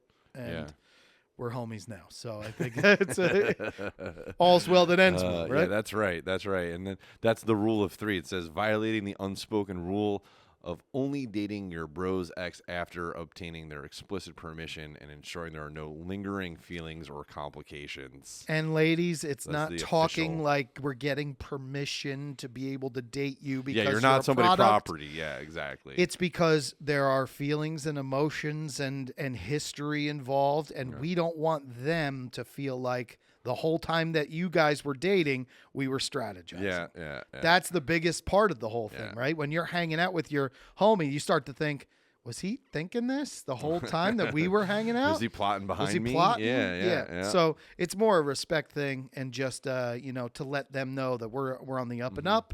I'm not trying to do anything to be grimy, but in the same sense, I owe it to myself to be able to look after me first, right? Yeah, that's right.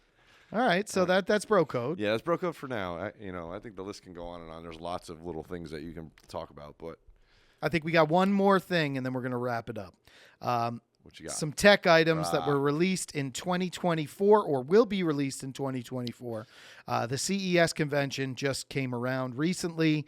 It's the Consumer Electronics Show, and basically shows you all the cool tech that's coming around the pike and things that you guys should be interested in.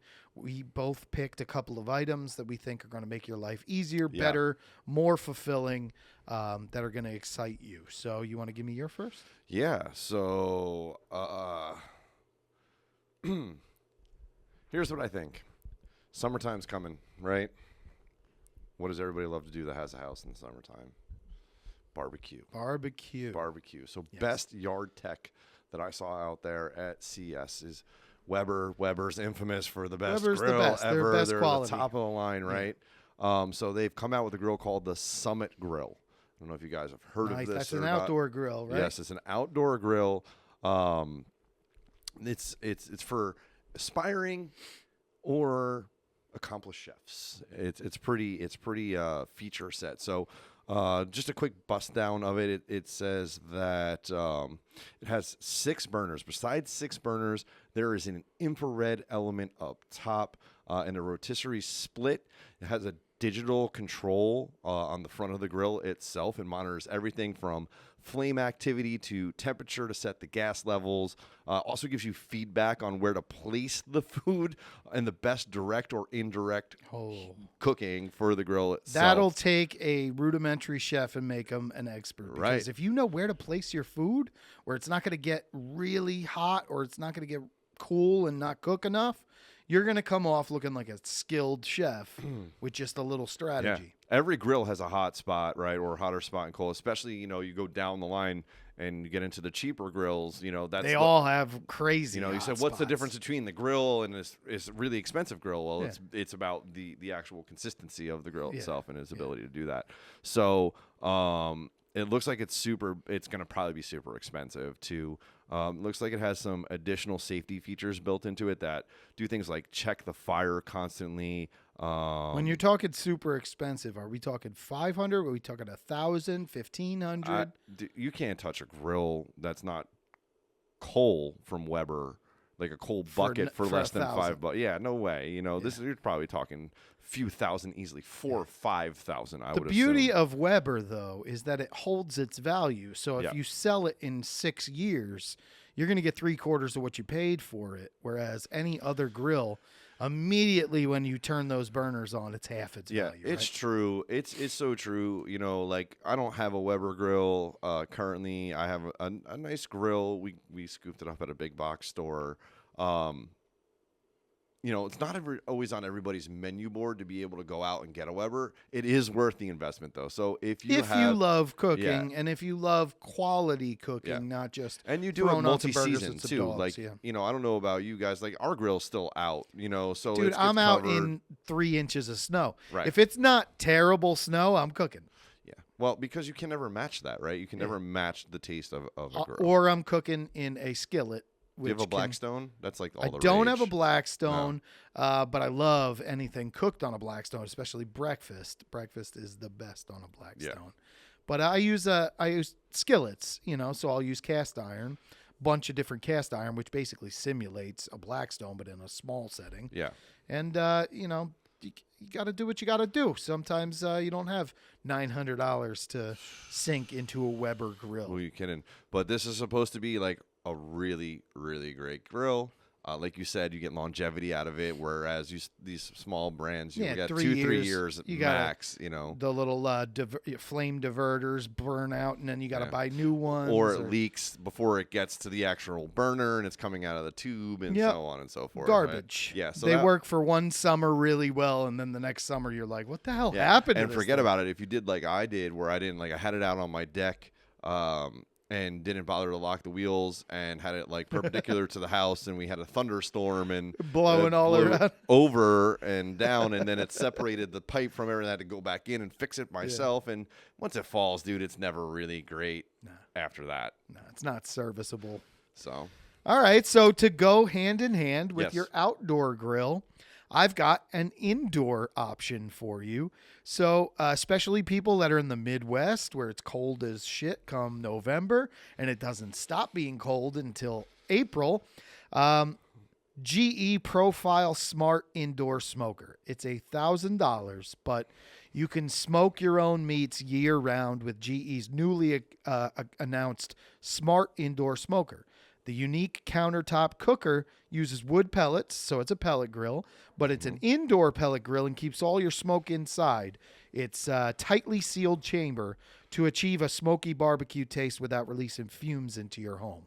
So you'd think there's just no possible way I could smoke meat in my home, because the whole idea of a smoker is how much robust smoke you get.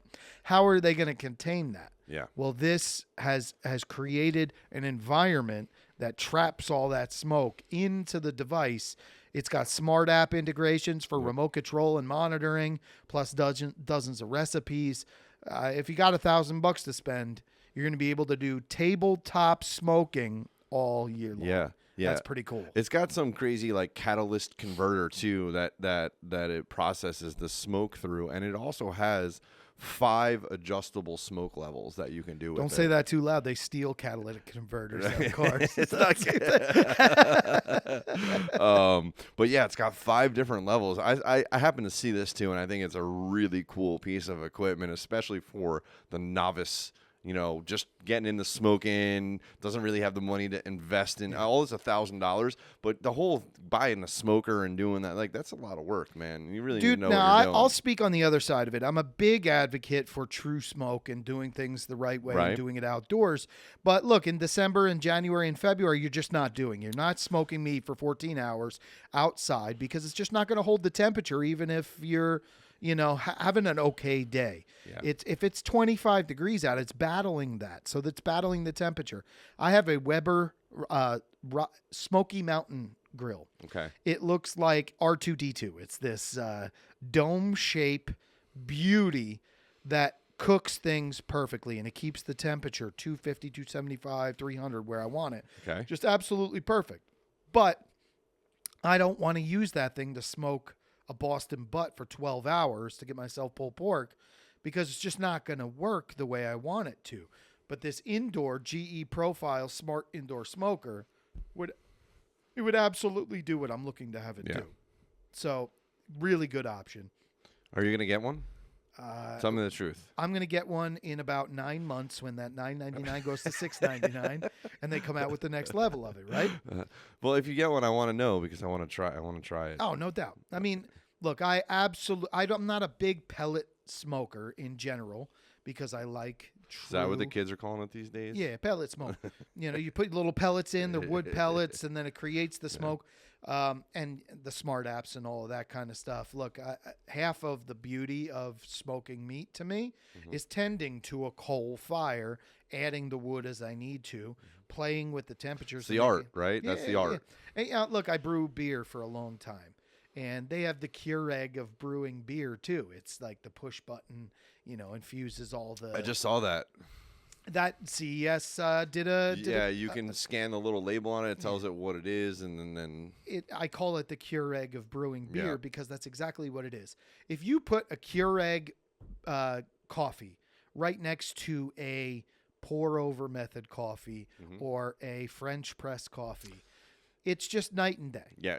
Well, listen, you can never match a French press. No. I mean, that's top line. But if you have 3 to 5 minutes and you want to make a coffee, which I do Keurig often, single pods are going to be they're cool for you.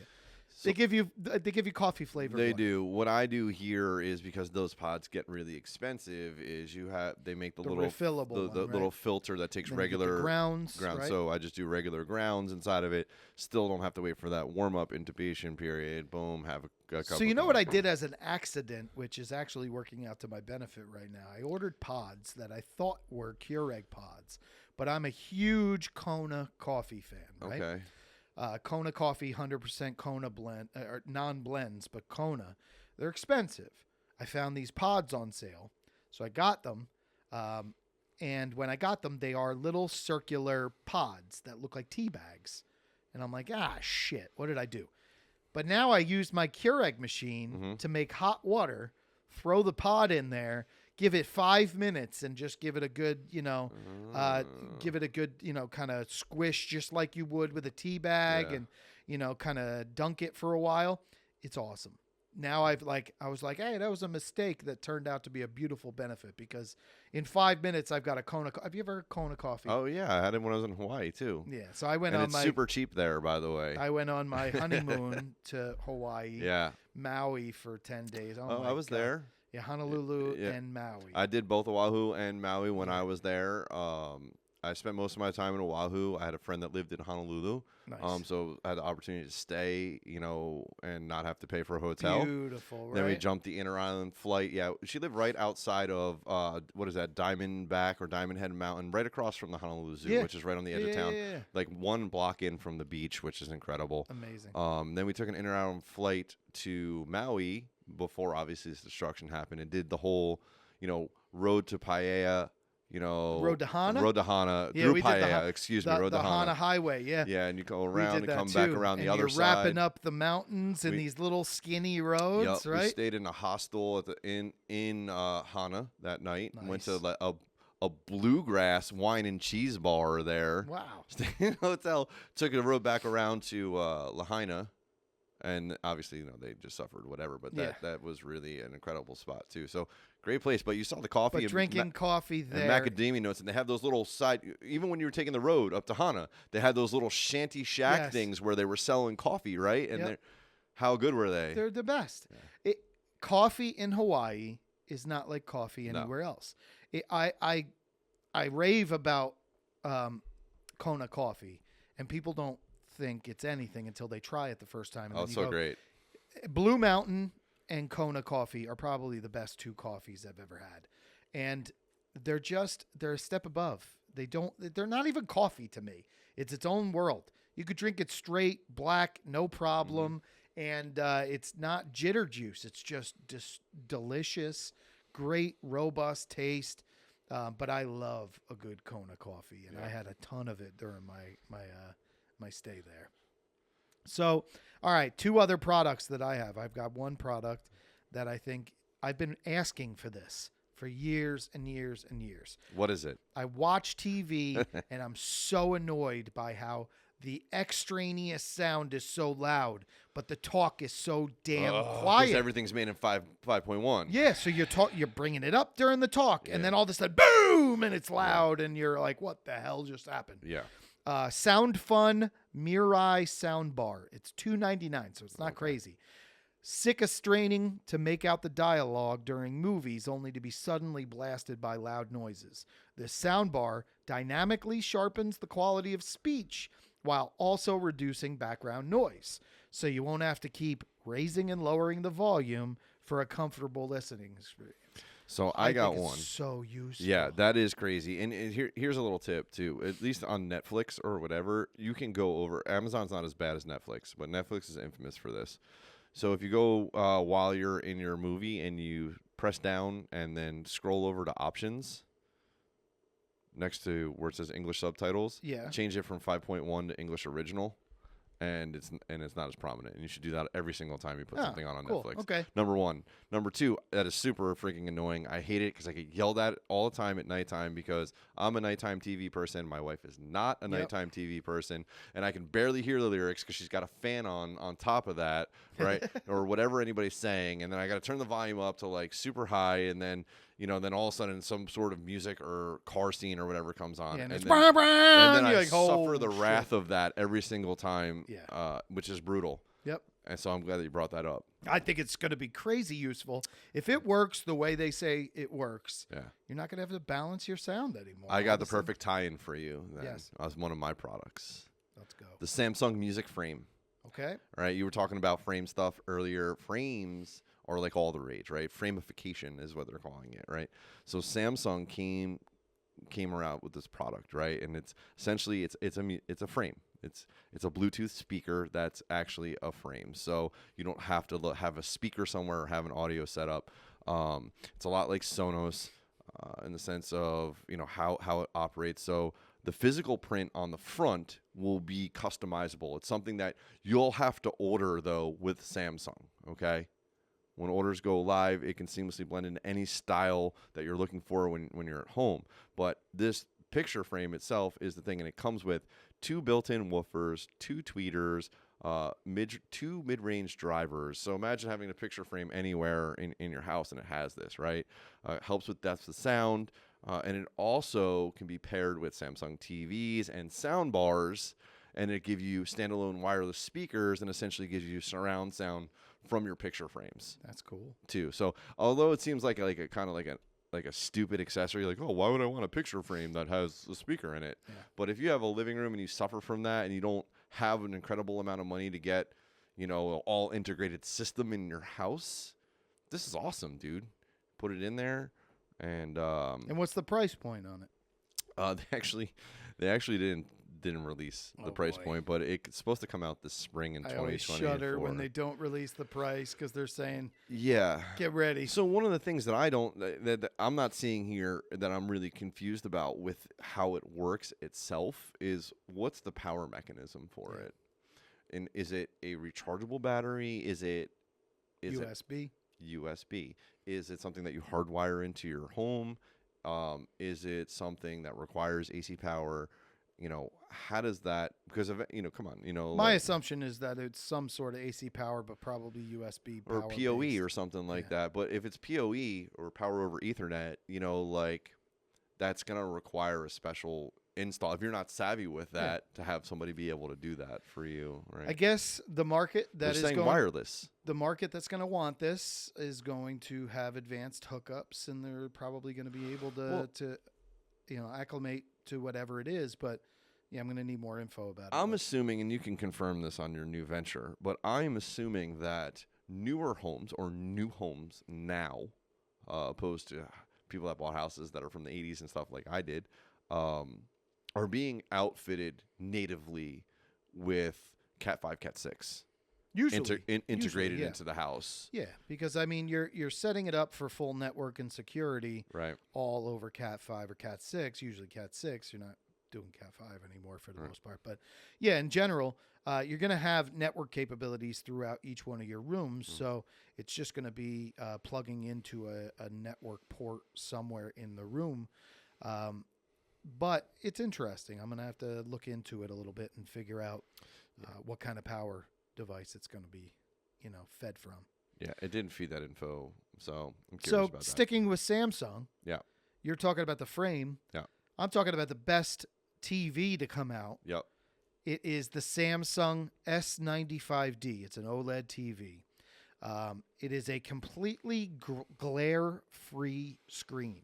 If you look at a typical screen, especially OLED turns lights that are in the ceiling or on stanchions into reflective nightmares.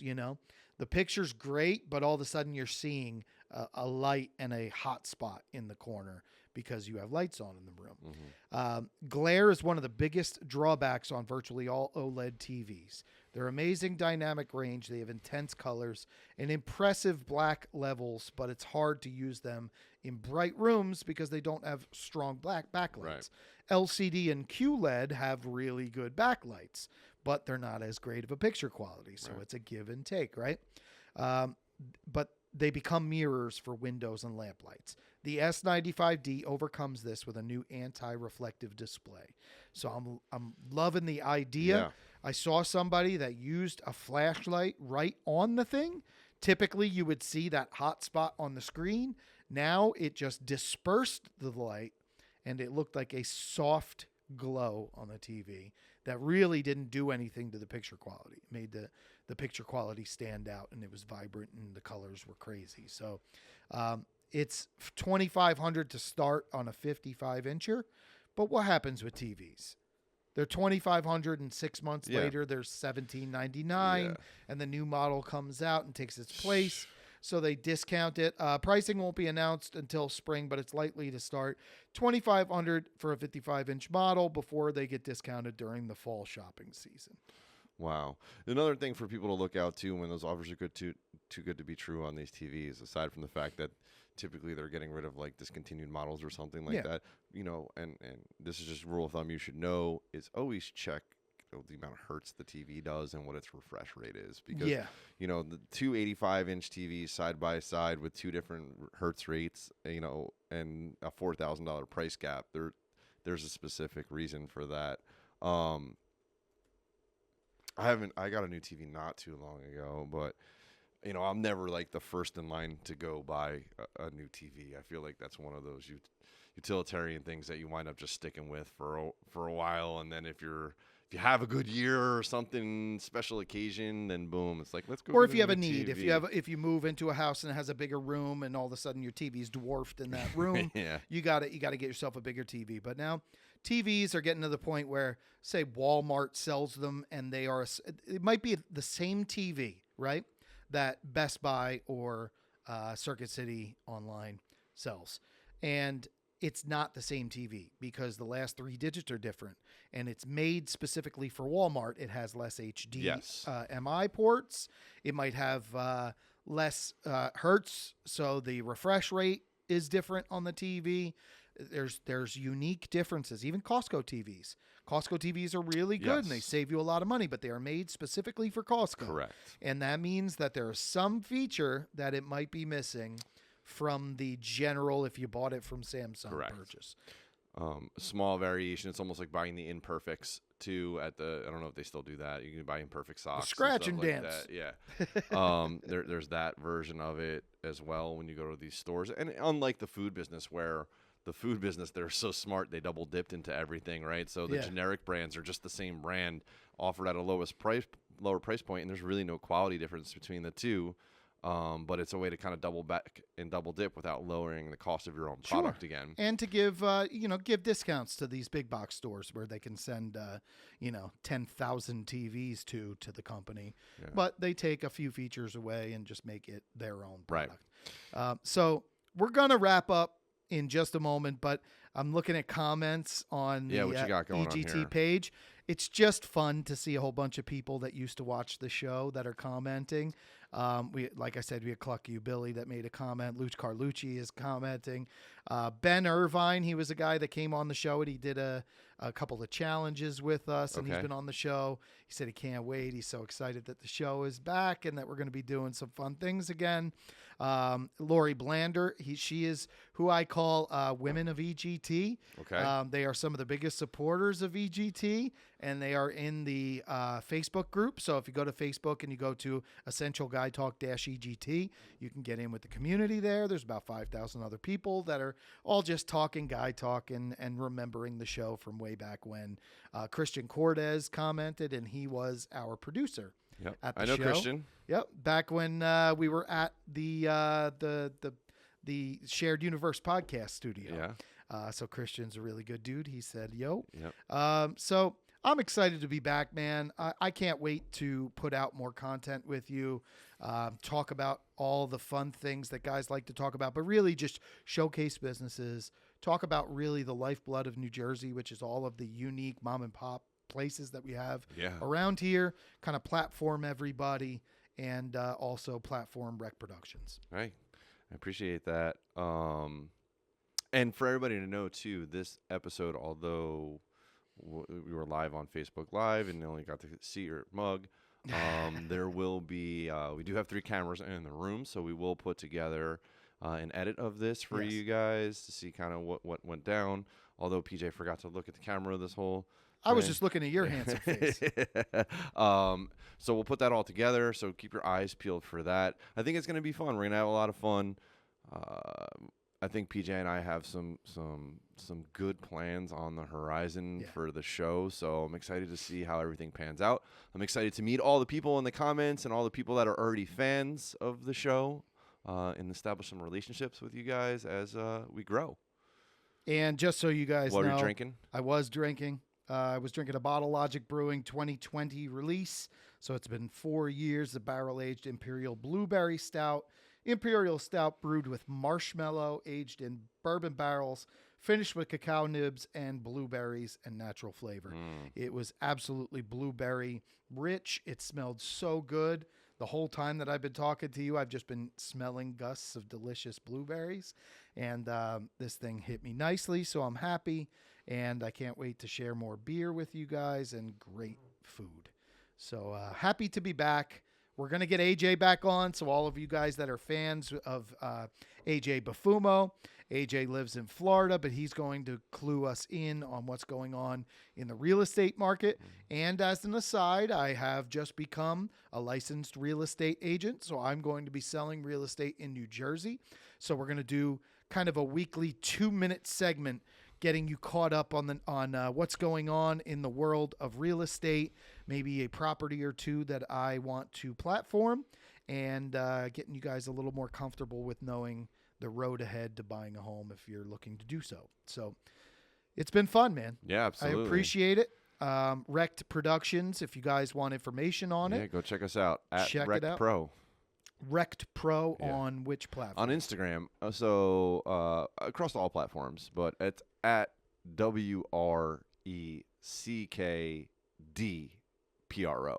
So go check us out. We do some cool work here, and we'll be chiming in on the EGT stuff now. That's right. So thank you guys so much for sticking around, for listening, for interacting, and this is just the start of some fun things to come. So good to see you. See you again soon. Peace.